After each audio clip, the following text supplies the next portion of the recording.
ভাই বন্ধুসকল, মোৰ অসমীয়া ল'ৰা ইউটিউব চেনেলটোলৈ আপোনালোকক স্বাগতম জনাইছোঁ।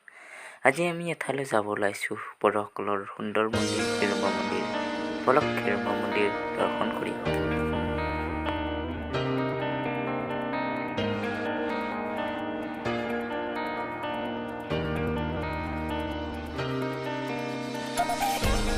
মই অকলে নহয়, মোৰ লগতে লগ দুজন আছে, লগ দুজন আছে। মোৰ লগ আহি পিছে, বলক আমি একেলগে হিৰম্বা মন্দিৰ দৰ্শন কৰি আহোঁ। আমি বৰ্তমান হিৰম্বা মন্দিৰ যাই আছোঁ। ৰাস্তা বঢ়িয়া হয়, হিৰম্বা মন্দিৰ গৈ আছোঁ মোৰ লগতে। আপোনালোকে চাই পাই গ'লোঁ, ফাইনেলি আমি হিৰম্বা মন্দিৰ পাই গ'লোঁ। ইয়াৰ ভিতৰত আমি সোমাম, আপোনালোকক ভিতৰত কি আছে আমি দেখাবলৈ চেষ্টা কৰিম। অলপ ভিতৰলৈ হিৰম্বা মন্দিৰৰ আমি ভিতৰলৈ প্ৰৱেশ কৰিম। Your destination is on the left. হিৰম্বা মন্দিৰৰ ভিতৰ হয়, আমি ভিতৰ ভাগ দেখাবলৈ চেষ্টা কৰিম। বহুত ধুনীয়া পৰিষ্কাৰ হয় আৰু বিৰাট ধুনীয়া লাগে হিৰম্বা মন্দিৰৰ ভিতৰ। অলপ আমি হিৰম্বা মন্দিৰৰ ভিতৰলৈ যাওঁ। হিৰম্বা মন্দিৰ এইটো ডাষ্টবিন, বঢ়িয়া পৰিষ্কাৰ। হিৰম্বা মন্দিৰ চাবলৈ কিন্তু বৰ ধুনীয়া, টান পাত্ৰ হয়।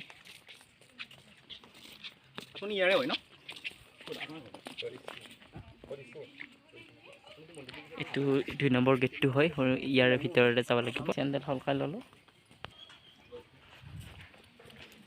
ভিতৰ ভাল হ'লে আমি প্ৰৱেশ কৰিলোঁ। আপোনালোকে দেখা পাইছে, দুফালে যাব পাৰে হিৰম্বা মন্দিৰৰ।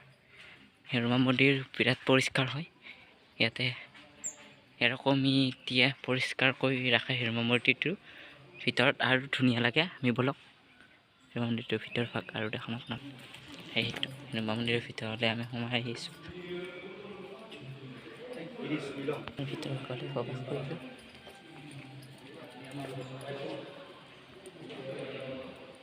ভিতৰ ভাগ আজি মঙলবাৰলৈ মানুহ বেছি হয়, আজি মানুহ কম, কাৰণ আজি মঙলবাৰ নহয়।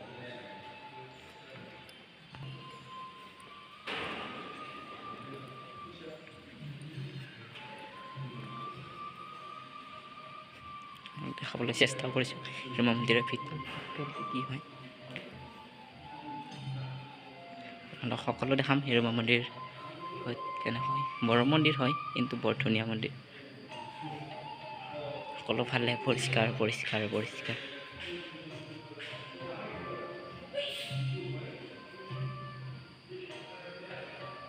সকলো ফালে পৰিষ্কাৰ পৰিষ্কাৰ পৰিষ্কাৰ।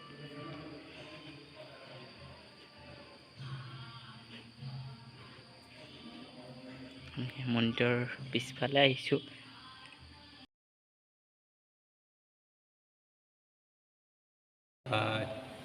নমস্কাৰ সকলোলৈ আমাৰ এই হিৰম্বা মন্দিৰ তৰফৰ পৰা শুভেচ্ছা জ্ঞাপন কৰিছোঁ।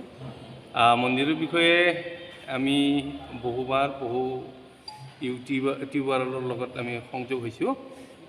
আমাৰ এই মন্দিৰ হ'ল 1972 চনতে আমাৰ এই এলেকাৰ বিশিষ্ট ব্যক্তিসকলে ইয়াত তেতিয়া ঘন বন জংঘলৰ মাজতে এটা জুপুৰি ঘৰৰ জৰিয়তে আৰম্ভ কৰিছিলে।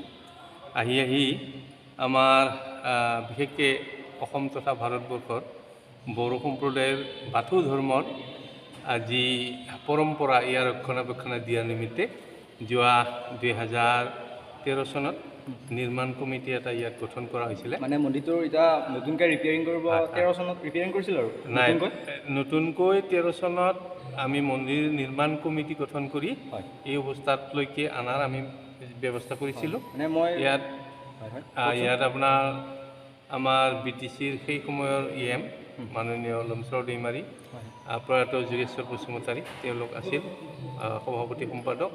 লগতে এই অঞ্চলৰ সকলো জাতিগোষ্ঠীৰ সকলো ৰাইজৰ সহায় সহযোগিতাত যোৱা 2019 চনৰ 27, 28, 29 তিনিদিনীয়াকৈ অনুষ্ঠান এটা আছিলে ইয়াতে।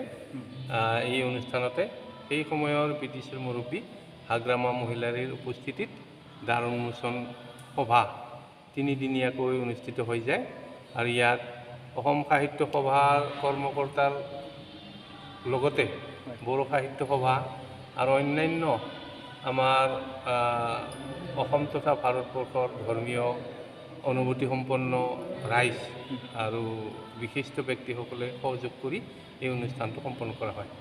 এতিয়া আমাৰ বাথৌ ধৰ্মৰ ৰীতি নীতি তথা সমাজ যিখিনি আগুৱাই গৈ আছে ইয়াত এতিয়া দৈনন্দিন আমি ধৰ্মীয় কাম কাজ সুচাৰুৰূপে চলাই আছোঁ আৰু সকলোকে আমি ইয়াত আদৰি আমাৰ ধৰ্মীয় যি কাম কাজ সেয়া আমি চলাই নিবৰ কাৰণে ব্যৱস্থা কৰি আছোঁ।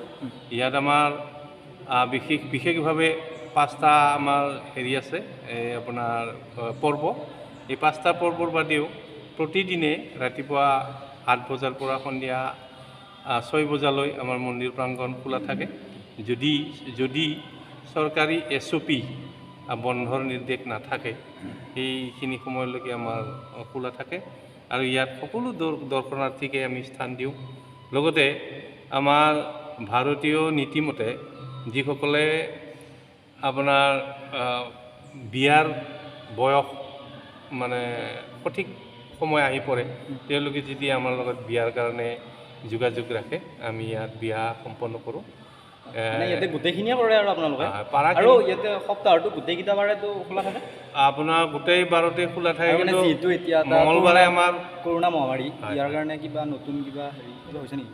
এতিয়া আমি কম দিনতহে এইকেইদিনতহে আমি খুলিছোঁ বিশেষভাৱে অলপ খোলা দিছে মানে তথাপিও আমি বহুত হেৰি ভাল হয় সেইকাৰণে বহুতৰ পৰা মানুহ আহে ইয়াতে বহুত দূৰৰ পৰা আহে ইয়াতে আহে ইতিমধ্যে আমি আমাৰ ভাৰতবৰ্ষৰ বাদেও ফ্ৰান্সৰ পৰাও আমাৰ ইয়াত দৰ্শনাৰ্থী আহিছে। ফ্ৰান্সৰ পৰা আহিছে আপোনাৰ ভাৰতবৰ্ষৰ বাদেও আপোনাৰ ভূটান, নেপাল, আপোনাৰ বাংলাদেশ আৰু তেনেকৈ অসমৰ ওচৰ চুবুৰীয়া সকলো ওচৰৰ ৰাজ্যবিলাকৰ পৰাও আমাৰ ইয়াত দৰ্শনাৰ্থী আহি আছে আৰু পাৰাতলৈকে আমাৰ প্ৰাকৃতিক এই ধৰ্মৰ যিটো নিয়ম নীতি এয়া আমি প্ৰচাৰ আৰু প্ৰসাৰ কৰাৰ কাৰণে হাতত লৈছোঁ আৰু সকলো ৰাইজকে আমি আপোনালোকৰ জৰিয়তেও আমাৰ এই মন্দিৰ তথা প্ৰাকৃতিক সৌন্দৰ্য উপভোগ কৰাৰ কাৰণে আমি আমন্ত্ৰণ জনাইছোঁ। মানুহজনে বৰ সুন্দৰকৈ হেৰুমাৰ বিষয়ে ক'লে, শুনি ভাল লাগিল। আপোনালোকেও হেৰুমা মন্দিৰ চাবলৈ আহিব। হেৰুমা মন্দিৰ সঁচাকৈ মনোমোহা প্ৰাকৃতিক সৌন্দৰ্য। হেৰুমা মন্দিৰৰ পৰা আজি আমি বিদায় ল'ম।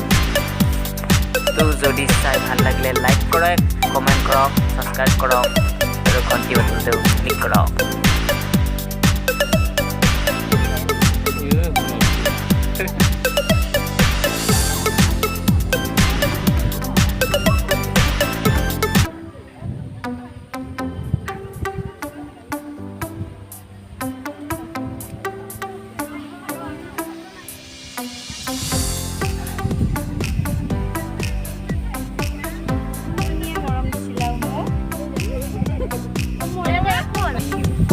ইলেকশ্যনৰ বা দেখিছোঁ খাদ্য আপোনালোকে দেখিবলৈ আহিছে। আগতে দেখা নাছিলোঁ, মই এইবাৰ প্ৰথমবাৰ দেখিছোঁ। আপোনালোককো দেখাইছোঁ যাতে চাই ভাল জনাব। আপোনালোকে এই বাছৰ নাম কিবা বেলেগ, আমি বা বুলিয়ে জানো, নামটো কিবা বেলেগ আছে, চিনি পাইছে আপোনালোকে আমাক